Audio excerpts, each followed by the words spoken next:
Saudara, usai menjalani pembekalan, 450 calon haji kloter 5 embarkasi Makassar, Sulawesi Selatan diberangkatkan menuju Madinah, Arab Saudi. Dengan menggunakan puluhan bus, ke-450 anggota jemaah haji diberangkatkan menuju Bandara Sultan Hasanuddin. Ke-450 calon haji ini merupakan jemaah asal Kabupaten Goa yang diberangkatkan melalui embarkasi Makassar.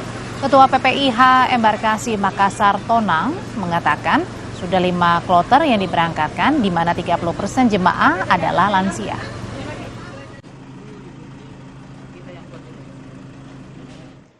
Sementara Komisi 8 DPR melakukan sidak pelayanan haji di Asrama Haji Embarkasi Bekasi, Jawa Barat. Selain untuk memastikan fasilitas dan ketersediaan makanan, Komisi 8 DPR sekaligus juga untuk melepas keberangkatan kloter 8 jemaah asal Tasikmalaya.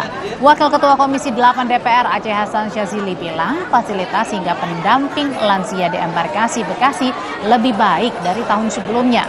Data Kemenak Jawa Barat menyebutkan jemaah calon haji tercatat ada sebanyak 38.723 orang dan kuota tambahan 1.474 orang.